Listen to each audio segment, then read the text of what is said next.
Welcome to the Personal Development Mastery Podcast, your weekly dose of inspiration and growth. Today I have the pleasure and the privilege to be speaking with a truly extraordinary individual. He's a high-end performance coach for peak performance, an international public speaker, a facilitator for Tony Robbins events, and he has a mission of changing lives, healing hearts, and helping transform global consciousness. Allan Kleynhans, welcome to the show. I'm delighted to have you here. Aggie, thank you so much, my man. It's great to be with you, my friend. It's a real pleasure, and I wanted to start straight away, Allan, with something about your background, personal story. I know you have a very fascinating story, but I want to give us a couple of key defining moments or milestones in terms of your own story and personal development. Okay. Well, I guess the story that I tell people is how I grew up in South Africa. And, I grew up in very racist South Africa. It was very segregated. There was a lot of apartheid. There was a massive difference between white and black. I was born in 1966. And I think the very first thing that really impacted me as a young boy when I was only 4.5 years of age was I lived next door to a police station. And it was a very, very tough neighborhood that I lived in. One of the toughest neighborhoods in my city, probably recognized as the toughest neighborhood in the city at that time, And I lived next door to a police station, and that really impacted my psyche because I used to, be very aware of what was happening in the police yard next door. In fact, I used to climb on the wall and have a look over the wall and see what was going on there. And, I saw some things that were pretty horrific. And, we all experience trauma as kids. When you learn about trauma and you learn about, the human psyche and how it's affected by experiences as young children, we're all affected by what's happening around us. And then there's different levels of intensity when it comes to trauma. So there was would have definitely had an impact on my psyche. And then, I was sent away to boarding school. I was the kind of kid that wasn't academic, but my parents wanted me to have a good education. So they paid for a private education, which I wasted, much to their dismay. They never let me forget about the fact that my education was costing them a fortune. Mm-hmm. And that's basically all they ever did was they really, their main outcome for me was to have a great education, because both of them, my father left school at 12 years of age. So he had to go back to college when he was much older to get some kind of education, and he got a degree in engineering. But he wanted me to have a very different education. So he paid for a private education. And I wasn't academically minded. I was a kind of like an E student. I got E for enough. I often joke that I got E for enough. I just made it through. And, But again, throughout my whole youth, I was a kind of kid that was always felt like I was on the outside. I was bullied a lot. I was picked on a lot. I was teased a lot, teased a lot about my physical appearance. I was told I was ugly all the time because I had I was told I had a flat nose all the time. And so what I did was at a young age, I learned to be funny, and so because I figured that if I was funny, I could make people laugh, then they would accept me. And so that was that was kind of like my winning formula as a young child. Is like, let me make people laugh, Mm-hmm. And so I developed, quite a quick wit, etc. And, the gift of the gab in terms of making people laugh. But once I left boarding school, I went to the military. And I think that's where, my life changed dramatically because of it shaped me, in terms of my psyche, because I had post-traumatic stress when I came back from the military. I was deployed in Angola for 7 months during 1987. And there was a civil war raging there for many years. Many, many, many people lost their lives. And South Africa was deployed in that war. And we were there in a covert fashion, which means that we weren't not allowed to be there. We were sworn to secrecy. Nobody really knew South Africa was there until, the early 90s, 1991, 92, when it was on the international news. And it came to light. However, we had been there for a long time. In 87, I was there for 7 months, and I was, part of a unit. There were 5,000 soldiers. I was trained to use a patrol mortar pipe and an RPG-7 rocket launcher. And, it was close combat. It was very, very intense. It was brutal and horrific. And I lost a lot of friends. And I came back from that traumatized. I had nightmares for 7 years. And, I had post-traumatic stress for about 9 years. I was always angry. After that, I was drinking a lot, taking a lot of drugs. I started to take LSD and, ecstasy and drugs like that. And I was smoking marijuana all the time. And I was drinking a lot too. But my saving grace, which is what brought me to the point that I am at now, it's been a long journey, 32 years later. But at 21 years of age, I'd been out of the military for 6 months. And, I was in a very dark place. And I was very unhappy. And I was secluded in my own bedroom. I used to kind of just stay in my own bedroom, I stayed in my bedroom for 6 months, really. And, I never really came out. And I didn't like to, I wasn't very comfortable in general civilian public places. And but my saving grace was the fact that I bumped into a good friend of mine. His name was Malcolm. And he was the one who introduced me to inspirational literature. He was the one who recommended I read Think and Grow Rich. And he had all these books in his flat. And so I started hanging around with him a lot. And, I was in his flat a lot and I was reading all the time. And that was 21 years of age, July of 1988 was the first time I opened Think and Grow Rich. And that was when I became a student for the first time, actually. I say to people, that was the day I became a student because I was actively involved in what I was reading. I was absorbing it. I was mesmerized by it. I was fascinated by it. And I'd never, ever felt that way reading a book before that. Any book, any textbook at school. I never had the intention of ever opening another book once I left school. I was so happy to be out of school when it was over. But that day of, July of 1988, when I opened that book, Think and Grow Rich, it only took me a few pages to realize that I was absorbed totally in the book. And I haven't stopped reading since, and that led to a long journey, and I eventually left South Africa. But after I'd read many, many books that Malcolm had in his flat, and I arrived in London, and my first book that I bought in London was Unlimited Power by Tony Robbins. All right. Okay. That was my first introduction to Tony at 1990. It was March of 1990. That was also my first introduction to NLP. And, and then I came across Landmark Education, went through the whole Landmark curriculum, did the forum, the advanced course, the self-expression and leadership program, the communication courses, ended up doing the forum leaders program and was going to be the forum leader for South Africa. It was my intention. That was the intention at the end of the training. But at the end of the training, I decided to change directions and I ended up in a UPW program with Tony, Unleash the Power Within in Cardiff, Wales. It was July of 1999, again, a July month. And that was a turning point for me because in 1999, I had absorbed so much information. And I ask people all the time, in audiences especially, I say, raise your hand if you believe knowledge is power. And everybody raises their hand. And I always say to them, that's BS, it's total BS. It's, and that could mean bullshit or a belief system, right? Yeah. But people have the belief system that knowledge is power, but we absorb knowledge. The average person absorbs knowledge and doesn't really do anything with it. So, knowledge is only potential power. We have to actually act on it. And I had a head full of knowledge. I developed a very good memory, but I wasn't doing anything with it. So in 1999, when I went to see Tony for the first time in Unleash the Power Within, it was in Cardiff, Wales.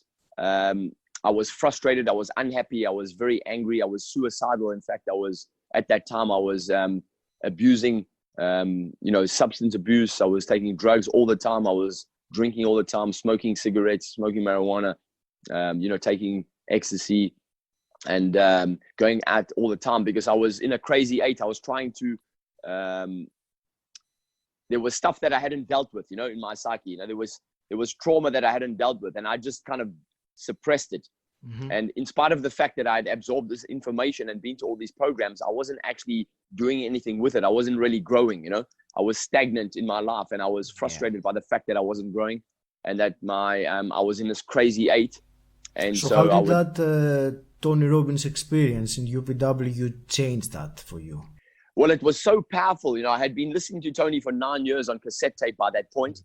And I'd listened to so many different programs, but Tony's voice, Tony's got a great voice and it was just a great anchor. And then when I got to the program and I was there live and I saw him live on stage, as soon as he came on stage, within the first, few seconds, it was just he was so powerful, so obviously powerful. Mm-hmm. And the process of that program, the process of that 4 days, the processes during those 4 days, the interactive experiences, especially on the third day. It was the third day that we went through this program, or this particular process, I should say, is the right word. The process is like a 4-hour process.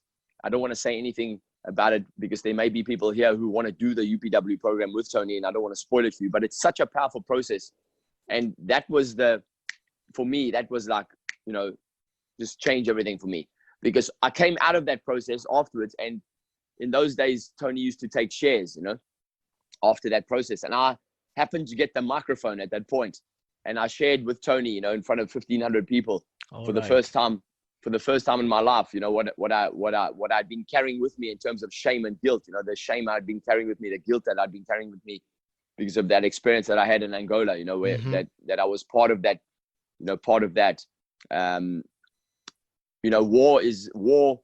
war does change men, it changes people. War, not only men, it changes women and men, children, because there are women, men and children involved in war-torn countries and war-torn environments. But it definitely changes people. And I hadn't realized how deeply had it affected me, and how, how much trauma, I had been carrying until that moment. And then that experience really helped me to release that. And it changed the way I believed my life could go. It changed the way I saw myself. It changed the way I saw my future, completely. Mm-hmm. Because before that, my future was very bleak. I didn't really, I was just getting through the day, and but that experience, it was really powerful. And then I managed to, I got the microphone, I shared with Tony, I told him, how powerful that experience had been for me. And I shared in front of 1,500 people for the first time in public. I shared what I'd done in Angola, what I'd been through, and how relieved I felt, that I had been in that experience. And what I could see now for myself was there was light at the end of the tunnel. And after those 4 days, my life went in a totally different direction, and a dramatic shift occurred. And that's when I began to really practice all the things I'd been learning. And over the next 4 years, it was amazing. 4 years later, I found myself in South Africa. I was making a difference. I was speaking. I was running workshops. I was working with big companies. I worked with the Sharks rugby team, which is a top rugby team in South Africa. They had Springbok rugby players in that team. So these were, people that represented South Africa at the highest level in terms of rugby. I was working with that team for a season. It was fantastic. Mm-hmm. Everything changed, after that.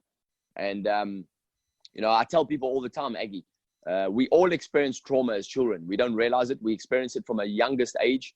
Sometimes we even experience our mother's trauma while we're in our mother's womb. Mm-hmm. That happens often because the energy of the mother is transmitted to the child.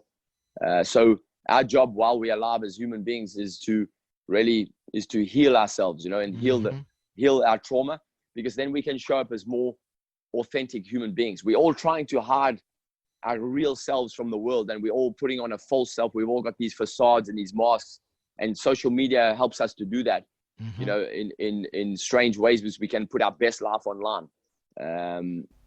Allan, you have opened up so many threads at the same moment now. Yeah. So, there are actually some things that I wanted to ask in more particular about some things you said. Ask me. But I'll go back quickly to what you said, that you don't want to spoil for Tony Robbins, people that want to go to the event. Yeah. It's not secret, because I've shared it in the past, that the Dickens process on the third day transformed me as well. So it turned me from an introvert person that would not speak to anyone because I was afraid of their judgment of me, to someone that started doing public speaking, a podcast, and so it is very transformational indeed. Absolutely, it's a and anyone, like you say, it's called the Dickens process, and it's absolutely transformational. It's such a powerful process. And how did you go then from that first UPW to your role into being a trainer and a senior trainer with Tony Robbins? I'm not a senior trainer. I'm a trainer. I'm one of Tony Robbins' trainers. Oh, okay. But what I did was I when I went at that first UPW, I decided, right there and then that I wanted to do all the programs that Tony offered. So I registered for Mastery University, which is Date with Destiny, Life and Wealth Mastery. And then I went to the Leadership Academy, and I looked around and I saw people that were wearing, at the time, they used to wear red shirts, and it said Tony Robbins trainer on their chest. And I thought, wow, what it must be to be part of a peer group like that. What a peer group. Imagine that, to be a Tony Robbins trainer. And obviously, Tony's standards are exceptionally high, and it's a fantastic peer group.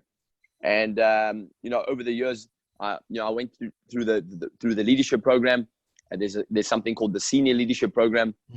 Then what happens is, once you come out of leadership mastery, and you enter the senior leadership program, and then you keep showing up in a leadership capacity, demonstrating your skills and demonstrating your ability to use the tools that Tony teaches at Leadership Academy. And then you get promoted to trainer, and so when that day came for me, it was like, I'd forgotten that I set that goal a long time ago. I'd forgotten that I had that dream, and then I was just in the process of serving, and that's what I think, that's always been my intention, is to really serve and make a difference. Even from a young age, I always wanted to make people feel good. I always wanted to, kindness has always been important to me. My father always taught me about kindness. He was a very kind man, my father. Everybody loved him because of the fact that he was he was so kind and popular because of that fact. So I learned that from him. And, then when I was promoted to trainer, it was wow, it was fantastic. It was it's a highlight of my life. I thought, wow, I'm a trainer, and I looked around at all these people that I'd been looking up to, for 15, 20 years that I've been in that environment. And I thought, wow, I'm one of the family, and it's such a great family. It's such a great peer group, because when you get invited as a trainer to participate in the programs, like tomorrow I'm going to Florida for Date with Destiny. And I'm going as a trainer, and and each trainer gets a team for the program, and you work with people. And but to be part of that peer group, whenever we arrive at an event, we come from all different parts of the world. Sometimes we don't see each other for a year, but to be part of that event, we pick up where we left off. The bond is so tight, such a great peer group. We hold each other to a great standard. You're learning all the time. You're always benefiting from being in that environment, and you're always working on yourself anyway, so it's a wonderful environment to be part of. I've learned so much there. Amazing. And let me ask you also, you mentioned the guilt and the shame that you released that day, and that is one of the questions that I wanted to ask you about. Guilt and shame being the lowest forms of emotions that I'm sure hold most people back. So what's your advice, your thoughts on how to deal with something like that? How is this holding us back, and how can we break free of it? Yeah. That day in 1999, on that third day, after the Dickens, I released a lot of what's the word? It's like a toxic energy, I released a lot of that. But then the process continues after that, and so for 20 years now, it's been 20 years since I came across the practice Ho'oponopono, which is the 4 phrases. I'm sorry, please forgive me, I love you, thank you. It's a Hawaiian mantra. It comes from Hawaii. It's Hawaiian huna, which is the Hawaiian culture is very, very spiritual culture. They believe in energy, etc., and that everything is energetic and everything is connected. And so that weekend was a major catalyst for me. But then what I did was I continued to do that every day. I continued to, I continued with the practice of gratitude. I continued with the practice of continuing to carry on forgiving myself, and that's an active process that I tell everyone. You correctly said that shame is the lowest emotion. Dr. David Hawkins created something called the map of consciousness. On the map of consciousness, shame is the lowest vibrating emotion. In other words, for anyone who's watching or listening to this, what that actually means is that the frequency or the emotional vibration of shame is very, very low, very dense. And so trauma that creates shame, when it's unhealed, then it manifests in disease.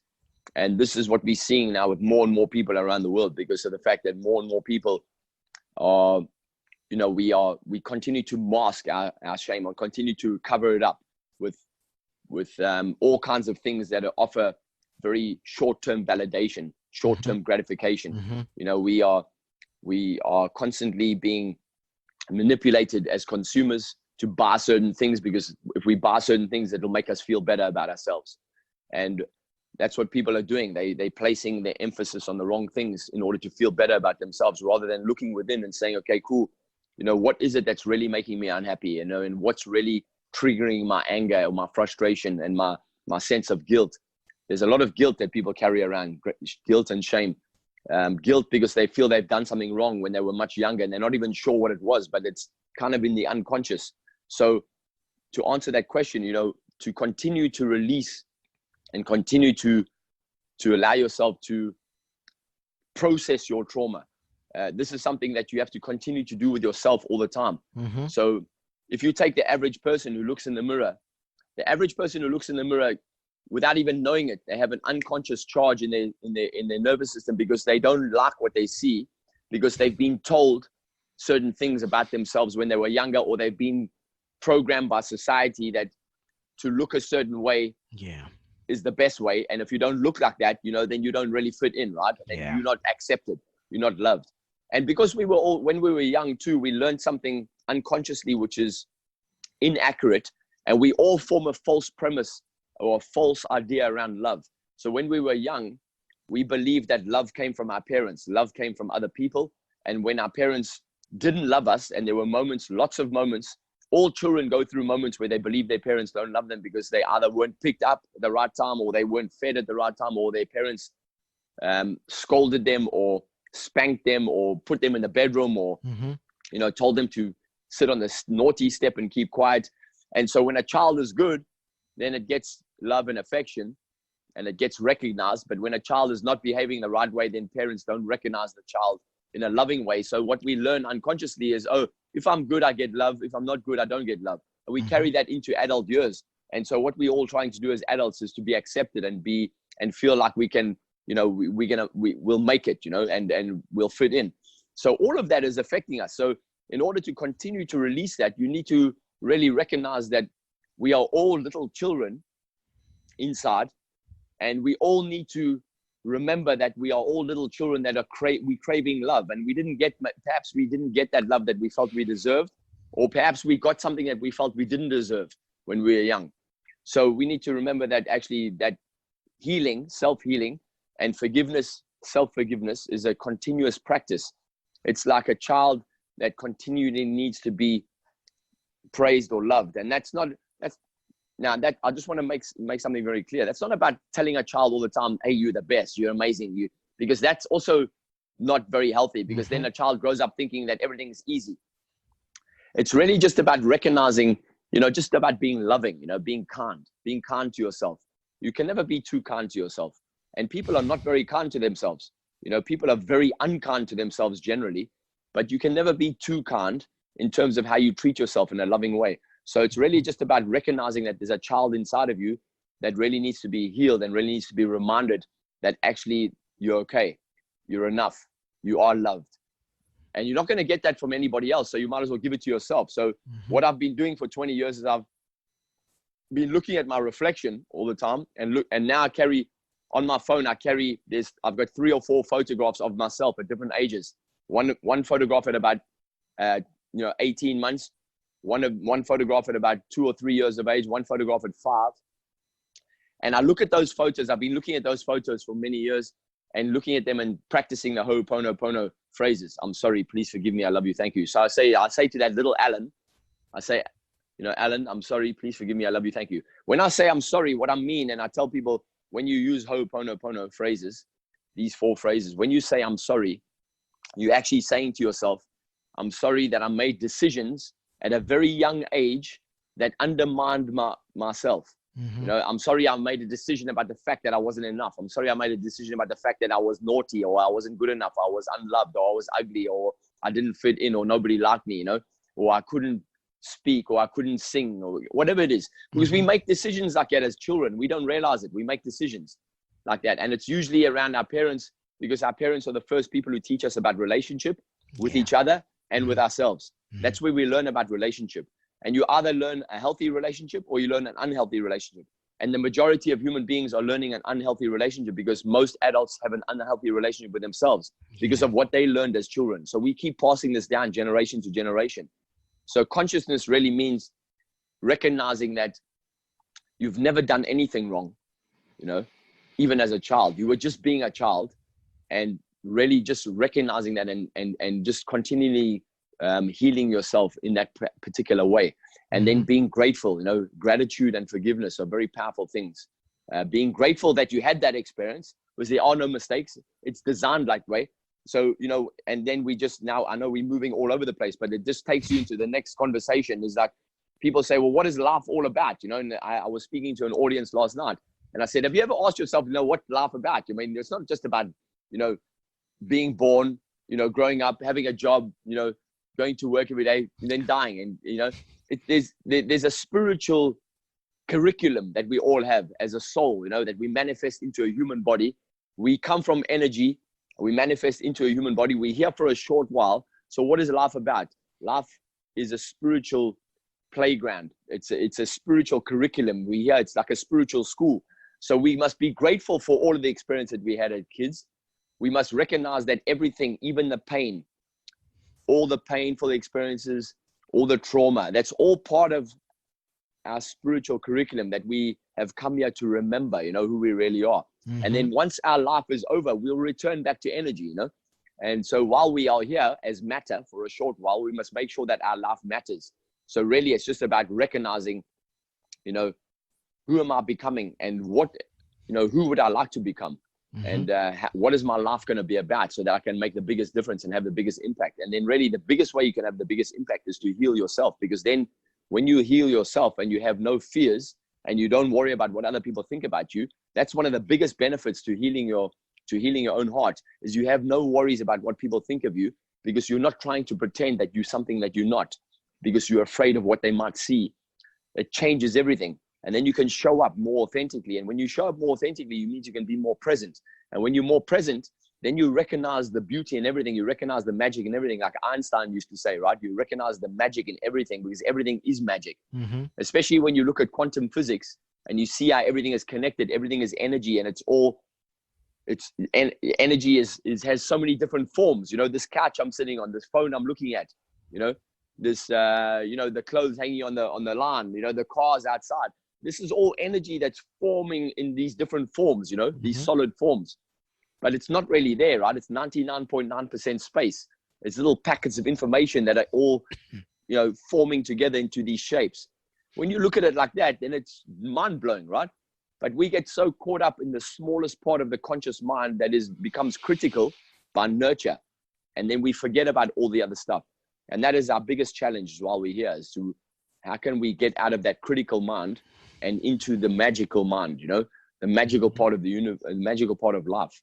And that comes from really looking inside and saying, okay, cool. What flawed programs do I have that are running in my unconscious that are preventing me from recognizing my greatness, right? And that's one of the things that personal development can really help you with, isn't it? I know there are many different definitions, but I wanted to ask you, what does personal development mean to you as Allan? That's a great question, my friend, because I hear a lot of people giving personal development a bit of a kick, you know, and they look at the industry and they don't have nice things to say about the industry, because they're looking at some people in the industry. However, personal development, what it means for me, it means developing your person. That's what it means, right? You're developing the person you are, and life, whether you like it or not, you will evolve, because that's what happens. We all evolve, but you can determine how fast you evolve, and you can determine in which direction you evolve, right? And so when you develop yourself, when you develop the person you are, that means you look at who you are as a person and how your psyche was formed, how your psychology has been molded by your environment, what beliefs you've picked up along the way, what beliefs you've absorbed from your parents, your decision-making process, the things that you value, the values that we have. We all have values, but unfortunately, most people are unconscious about their values. They haven't chosen them consciously. They haven't put them in a hierarchy that really serves them and where they work together. When you ask people about what they really value, they'll give you the obvious things like, security, family, success, those kinds of things. But then, those are things that people have picked up unconsciously from the people around them or the people that they've looked up to when they were young. Mm-hmm. So developing your person really, it means, personal development means for me is like who am I going to choose to be, right? And how can I actualize my potential, and how can I recognize, my attributes and my strengths, and mm-hmm. and then also how can I recognize the things that are holding me back in my own psyche, in my own thinking process, because we all have things that hold us back. We all have fears that we've picked up, and fears are learned. No child is born with any fear. When a child is born, it has zero fear. It learns fear from its environment. Mm-hmm. It learns fear of speaking out. It learns fear of offering opinion, because we often shut children down when they're young all the time. We tell them to keep quiet. We tell them that they shouldn't speak out. When often you'll say something, sometimes you can see the embarrassment in parents when their children speak out, but those kinds of things, it causes us to shrink a little bit, just a little bit. We shrink a little bit more. We shrink a little bit more. We shrink a little bit more. And then we suddenly find ourselves in our 20s, in our 30s, and we're not expressing ourselves with freedom, And so personal development means like, how can you discover who you really are and what your strengths are and what you really love to do? And when you develop yourself in certain areas, you find out, oh, wow, you can express yourself. You do have a voice, you can speak out. You have got an opinion, you do have certain strengths and attributes that you can apply in different areas. That's what it means for me, really. Mm-hmm. Thank you. And how do you think that personal development connects with spirituality? Because for me, it is pretty much the same thing, differently expressed. But what's your thoughts on that? And I love that you said that. It's the same thing for me, my friend. Mm-hmm. I coach people in 5 areas: their business, their finance, their relationships, their health, and their personal development. Mm-hmm. But ultimately what it comes down to is their spiritual development. And the two are the same thing for me too, because, just like I said earlier, we come from energy, we return to energy. Mm-hmm. This body that we're using while we're here is just the vehicle for the energy inside. Mm-hmm. The energy behind the eyes, that's who we really are. So when people say, who am I? And they say, well, I'm Allan, or I'm Aggie, or, I'm Jill, I'm Veronica. I'm a mother, I'm a father, I'm an electrician, I'm identities. Yes, exactly. These are identities that we formed in the world that we live in, because we've been told that that's what we are. Yeah. However, those are roles we playing. So the energy behind the eyes, for me, that's who we truly are. The eye, which is the connection to everything around us. So spiritual development and personal development are the same thing for me. It's really about recognizing, okay, cool. What is this life about? While I'm here, why is my soul chosen to manifest in this body in this particular lifetime? Because, if we do come from energy, and when you study quantum physics, there's no denying the fact now, all the scientists are agreeing the same thing. Everyone's coming around to the same ideas now. All the experts are saying the same thing. Everything is energy. Everything is connected. Yeah. I read a fantastic book recently, Aggie. Brilliant book that I recommend to everyone. If you've heard of it, I don't know, but it's called Frequency by Penny Pierce. No, I haven't heard of it. Brilliant book, man. Brilliant book. Frequency. And she talks in the book about, everything has a frequency, and unified field theory, which means we all connected all the time to everything around us. The entire universe is made up of the same energy. So if this is true, then we obviously come from this, we have this energy source, we come from it. And then while we're here, we have this short time in this human body. People think they have a long time, but it's a very short time, and it goes by like that. And then we're going to return to energy. So while you're here, if you're in personal development, then you must also be developing your spiritual understanding. I heard Russell Brand say last Tuesday at the NAC in Birmingham, where I spoke, Russell spoke after me. Fantastic mind he has. Brilliant guy. And, he said, this is what he said. He said, I don't truly believe that you can be truly successful unless you have a spiritual practice. And whatever that is for you, you must find that. It could be, going to church, having a faith, praying to God, whatever it is. For some people, it's meditation, whatever it is. But I would agree with that. And I would agree with that. Because this is something that I've been doing for a long, long time too, for the longest time. I remember in 1999 when I was at Life Mastery in Hawaii, and I had this amazing spiritual experience, and this turtle popped up right in front of me out of the water, and it was just unbelievable experience. I remember at the time I was sitting next to a waterfall. It was a beautiful man-made resort, absolute paradise. It was 2:00 in the morning. I couldn't sleep. I was in Hawaii for this 9-day program called Life Mastery with Tony Robbins. It was only 2 months after my first UPW in Cardiff, Wales, where I had this amazing experience. And I'm sitting there, and I started talking to God. I went to 2 Catholic schools as a kid, and I went to Sunday school, but I was never really, I didn't really like religion. It never really made me feel comfortable.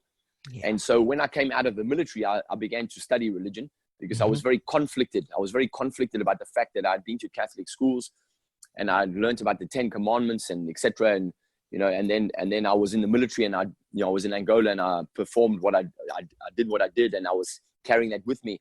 So having had that amazing experience at UPW after the Dickens process, and then after those 4 days, radically changing my life,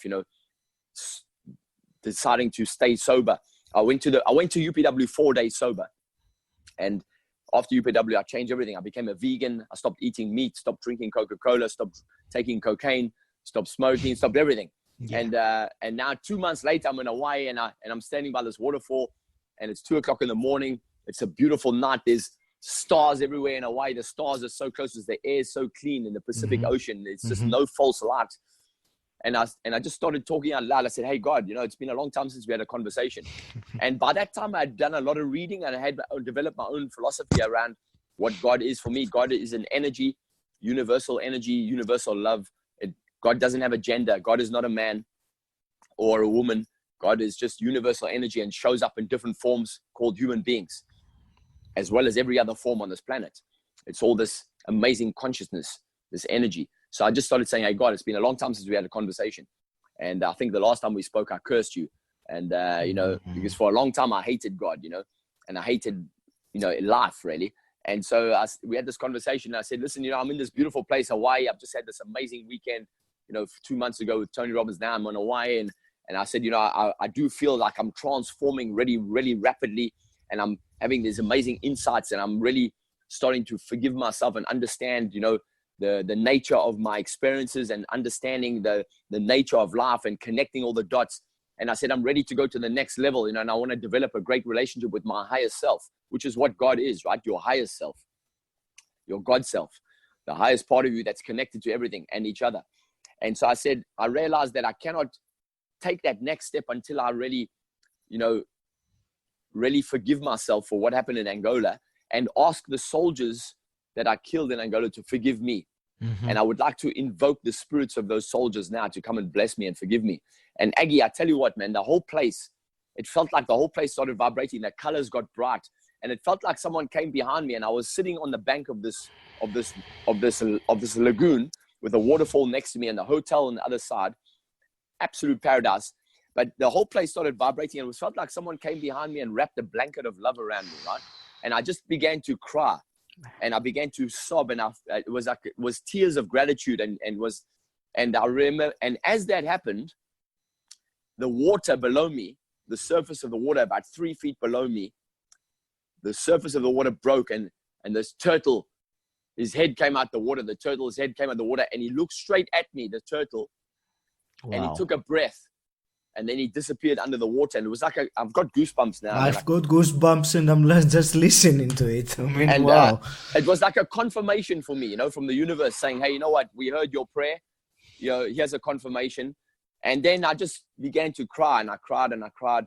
And it was like tears of gratitude, and then it was tears of release, I had like a realization in that moment. I realized that actually everything is perfect. Everything is unfolding perfectly. Everything has a reason. There's always a reason for everything, and everything is connected. And then I've had many experiences like that since, many very powerful spiritual experience, what I can only describe as a spiritual awakening, right?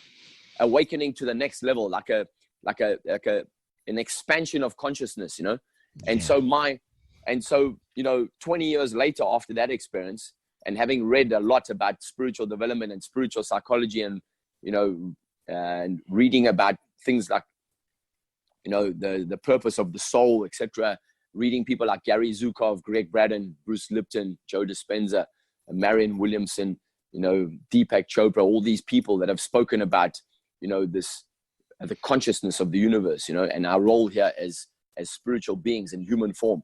I've come to my own personal philosophy, and I have an absolute conviction that everything is perfect. Everything is unfolding perfectly. There are no accidents. Everything is connected. There's always a reason. Sometimes you only realize the reason when you look back. However, when you are spiritually awake and you are aware of your connection to everything, and that there's no accidents, and you have the intention when you wake up in the morning and you do your spiritual practice in the morning, which is what I do every morning, because I think it's important. And I encourage all my clients and everyone who's listening to this, I encourage you to spend the first morning, or the first part of your morning, as soon as you wake up, is to connect with yourself and to connect with your greater purpose, or connect with the universe, or whatever you call it, whatever that is, praying, gratitude, journaling, whatever it is, but just really connecting and asking yourself the bigger questions, like, what is my day going to be about? How can I show up? What that means is then you can radiate your sacred self out when you go into the day to everyone you meet. And what that means is you can be more present, right? And then when you're more present, what that means is you're not in your head. You're not having a conversation all the time about tomorrow or yesterday. You're present, and your mind is not distracting you. And then you have more peace. And that's what we're all looking for, is peace of mind. And that's what peace of mind is. That's what enlightenment is. Enlightenment is the light inside you becomes brighter, and the darkness inside you, recedes, because the light is, and that's what Jesus Christ spoke about, Jesus Christ, the reason, Christ, what is Christ? Christ is the light. That's what Christ means. And charisma means the light within, right? To be charismatic is to be enlightened. And that's what Christ demonstrated, was a human being who was exceptionally enlightened, because he understood the power of unconditional love.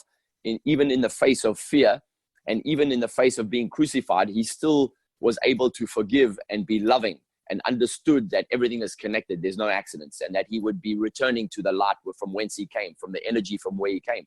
So that is a great demonstration for us. And 2,000 years later, we're still talking about him. Unfortunately,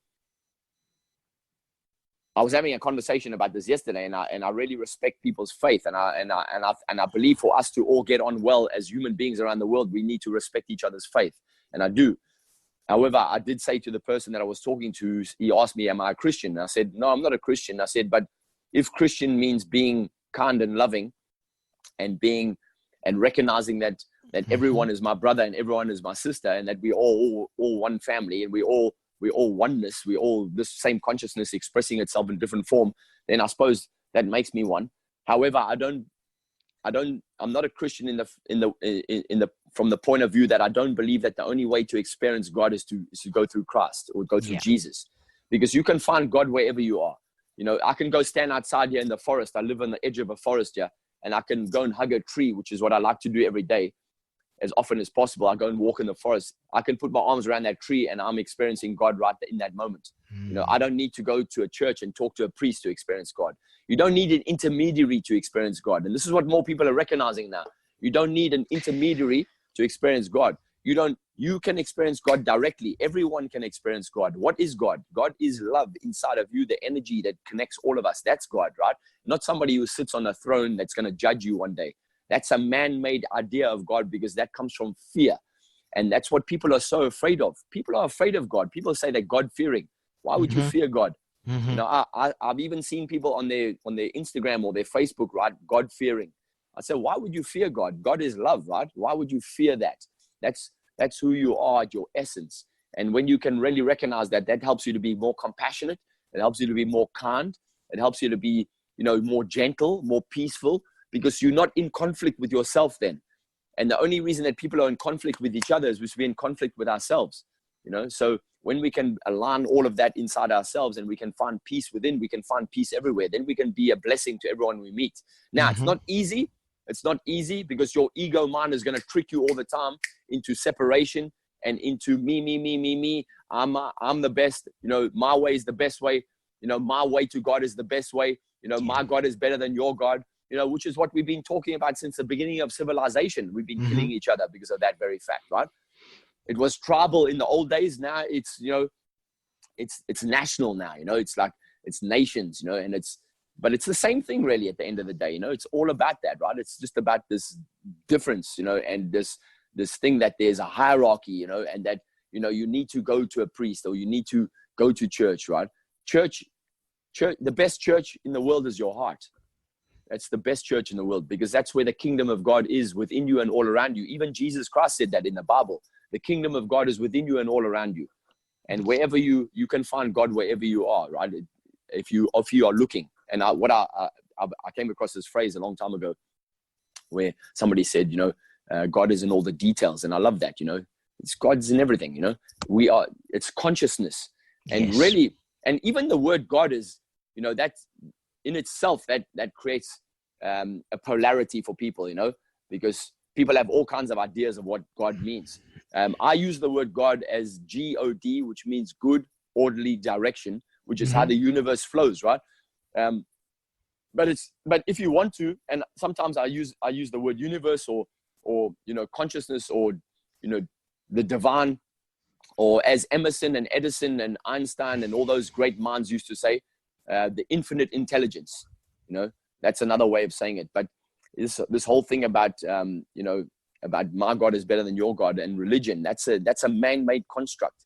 And we have to mention that in this conversation because of the fact we talk about spiritual development. Spiritual development is recognizing that you are energy and everything is energy. And it's about really being able to tune into that energy, that energetic flow that is in you and all around you so that you can tune into it. And what separates us from that is this idea that we've done something wrong, that we sinned, that we are sinners, we're born sinners. I don't agree with that. When children are born, they're innocent. They've just come from source, right? They are so innocent and pure.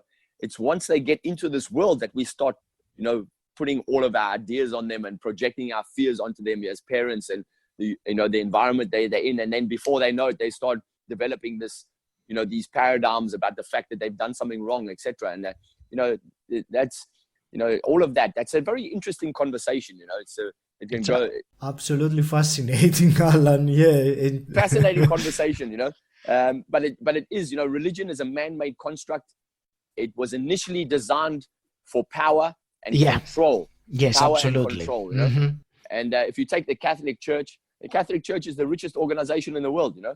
It's the richest organization in the world. They got the biggest collection of art. They got the biggest collection of gold. They're so rich, right? But it's a hierarchy of power. Yes.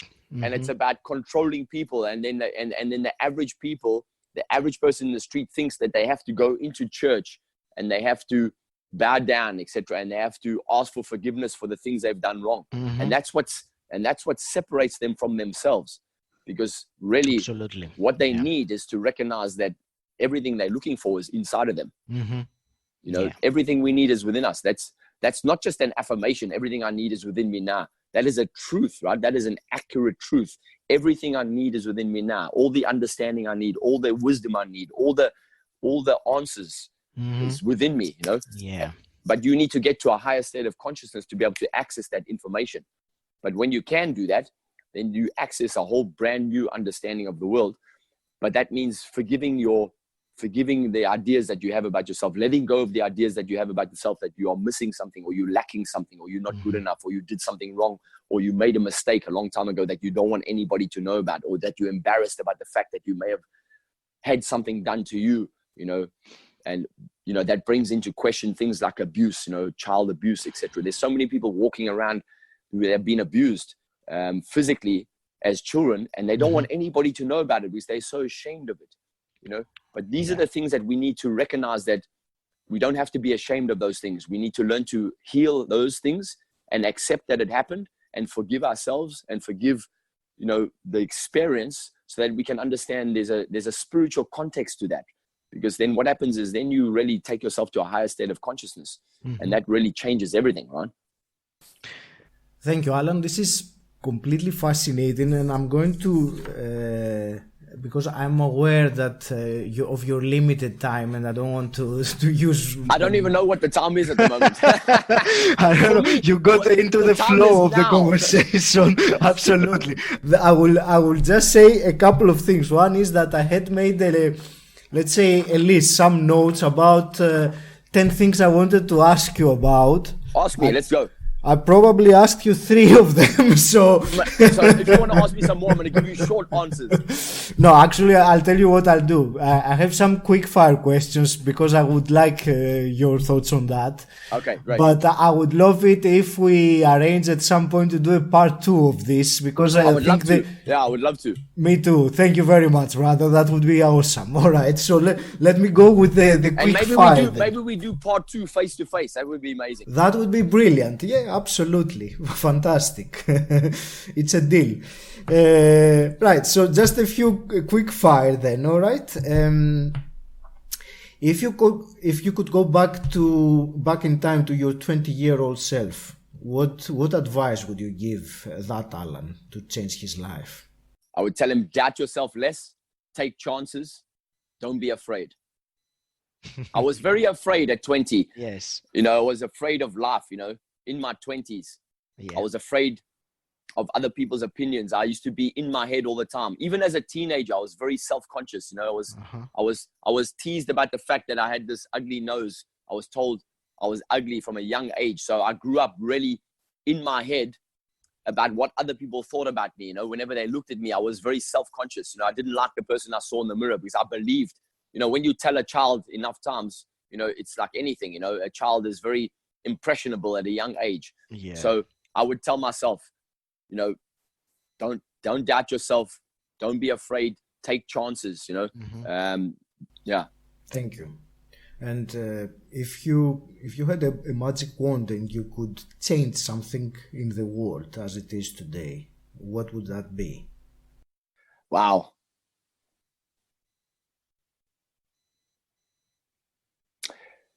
To be honest, I don't know if I would change anything really, only because of my spiritual belief that the everything is perfect, unfolding perfectly, and that the contrast that we live in, people say, well, wow, but there's so much pain and there is a lot of pain and suffering. However, what that gives people the opportunity to do is to transform, because you cannot transform without the contrast of what's missing, right? So, and it's a conversation that really triggers people a lot, because people are they've got very, very strong arguments about what shouldn't be and what's wrong and what's right in the world, right? And yeah, so I think that's my answer. I probably wouldn't change a thing because of the fact that, and people look around now and they consider what's happening right now in terms of the challenges with climate change. Especially the new report that just came out now that everyone's talking about. About gas, and about greenhouse gases, etc., and all of that. Yeah, sure. We are living in a very, very interesting time, if for want of a better word. We are kind of on the precipice of extreme change, right? And there's a transformation that needs to take place. But we must remember that civilizations have come and gone before us, right? And we will not be around forever, Yes. It's just the way of the world, right? The world has been around for millions and millions of years, this earth, right? The galaxies have been around for millions and millions and millions of years. We are here for a short time. If you consider our civilization has been around, well, people argue between 2,000 and 7,000 years, depending, they just recently found a civilization that dates back 7,000 years. So, that's a short time, man. It's such a short time, after we finish, I'm going to send you a paragraph. because I can't. It'll take too much time to find it now. But Okay. what it does is it takes the universe and it breaks the life of the universe down into a single year, and then you really see, really? oh my gosh, how short a time we've been around. Yeah. So yeah, I wouldn't change anything really. I would just leave it as it is, because then what we have is we have the opportunity for us to really, for the ones who are waking up and saying, okay, cool, this is the opportunity that I have now to transform myself and to transform the people around me. Thank you. And one more, looking back at the last, say, year or so, any big mistake that you made and you would like to share with others to prevent them from making the same mistake themselves? In the last year? Also, yeah. No, I've had at the beginning of this year, I came back from Date with Destiny last December from Florida. I got back the middle of December in time for my daughter's birthday on the 17th of December. I got back about the 15th, and I looked ahead towards 2019 this year, and I looked at my calendar and I said, wow, what a great year I have, right? I had an event every month, sometimes 2, sometimes 3. I had lots of international travel all booked in. The whole year was booked. Just like my 2020 is already mapped out already. I've already got bookings in 2021. And that's where I was last December. However, when I came back, I had to renew my UK residency. And so I proceeded to go through that process. There were some complications and I ended up getting grounded in the UK and I could not travel. So I had to cancel my event. So it turned into a nightmare. What was looking as an amazing year became a nightmare, and I had to start canceling events, and it cost me a lot of money and I lost out on a lot of income. It was really, really, at the time, I was freaking out about it. However, at the same time, my best friend was fighting lymphoma, and I was able to be there for him regularly, visit him regularly. I would never have been able to do that had I been traveling. So when I got to August, and my passport only came back from the UK Home Office in August, so I had been able to travel for 8 months. And my first trip away this year was on the 13th of September to Russia. And but I remember looking back in October, my best friend passed away on the 3rd of October, the same person. And we had been friends for 32 years. And it was really, it broke my heart to lose him. However, at the same time, I knew that he was out of pain and he's at peace now. But looking back, I thought, wow, that was actually what I thought was a nightmare was a blessing, because I was able to spend that time with my friend. So it's turned into an interesting year for me. And now I've been traveling nonstop since September. I would say, to answer that question, I'd have to look back a little bit further. And I've made a lot of mistakes. However, those have also turned into great lessons. So what I would say to answer that question, the best way I can answer that question, Aggie, is to tell the listeners and the people who are watching this is, there's no real, you can't really make mistakes. You can only learn something. If you can look back and look at the things that you thought were a mistake and ask yourself that question, what did I learn from that? What can I learn? What was the gift in that experience? It reminds me of what Napoleon Hill said in his book, Think and Grow Rich. Every adversity, no matter how big or small it is, every adversity, no matter how painful it is, no matter how much money it cost you, no matter how much you lost, it has the seed of an equivalent or greater benefit. And if you can find that seed, and sometimes it's a tiny seed, but if you can find the benefit in that experience or the gift in that experience, there's always a gift, there's always a benefit, then you can turn that into a great lesson for the future. And then there is no mistakes, there's no failures. You can only learn, right? So yes, I've made a lot of mistakes, plenty. And I'll continue to make mistakes. However, I've trained myself whenever something goes awry or something unexpected happens, or something like this year when I was unexpectedly not able to travel, I did ask myself, I said, what's the lesson here? What can I learn? How could I have done this differently? What is the blessing? I kept asking myself, what is the blessing of this experience? And then I realized, the blessing is I can spend time with my friend. I can really support my friend in the last months of his life, and support his family, support his wife, support his kids, So yeah, I think that's the way I can answer that question. Thank you. No, I completely agree. The phrase goes that I never lose. Either I win or I learn. But absolutely, yeah, the term mistake is wrong. Anyway, Allan, how can people connect with you? Where would you direct them if they want to find out more about you? I would direct them to my Facebook page or my personal profile on Facebook. On my Facebook page, if anyone goes to my Facebook page, I've got something there called Rock Your Mondays. There's a sign up button at the top. Rock Your Mondays. Every Monday morning, I send an audio message directly to your Facebook Messenger inbox. And if you click that sign up button and you go through the opt-in pages that will open up after that, then you can be into the Rock Your Monday morning message. You'll love that morning message every Monday morning. I don't believe in, I think Monday's a great day. Actually, I don't like the words Monday, Tuesday, Wednesday, Thursday, Friday, Saturday, Sunday. You know, I prefer the word today. Like you said at the beginning of this conversation, today, it's always today. Yes. However, most people don't like Monday. So I've created something called Rock Your Monday Morning. So you'll get a direct message, audio message from me. So you'll hear my voice, 90 seconds roughly, sometimes a little bit longer. I would direct people to that page. I'm often posting stuff there. Sometimes I do live videos, live broadcasts. And also I'm posting stuff there about, you know, workshops that I have coming up and that. Or they can follow me on Instagram. I don't have a large following there. I was very late to Instagram, although I do enjoy it. I also have a LinkedIn account and a Twitter account. I was reminded last night about the fact that I haven't used my Twitter or my LinkedIn for a long, long time. I need to visit my LinkedIn account again. But yeah, all the usual social media platforms, or they can just Google my name, Allan Kleynhans, and my website is allanspeaks.com, so they can find me on Google quite easily. And yeah, thank you for that. I appreciate that, Aggie. Allan, I really appreciate your time sharing your knowledge, your passion, enthusiasm, everything. It was, I don't even know where the time went. Yeah, it thanks, was in a flow, and it was incredible. Thank you very much, brother. That was an amazing conversation. I wish you all the best, and we'll arrange that part too, all right? I look forward to it. We must definitely do that. We'll do it. Let's do it in January. Absolutely. Awesome, bud. And yeah, I wish you all the best, and may 2020 bless you, brother. Thank you very much, Allan. Same to you. Thank you. Thanks, brother. Stay blessed. Thank you very much for listening.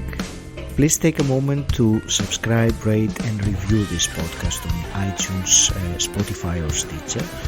And until next time, stand out, don't fit in.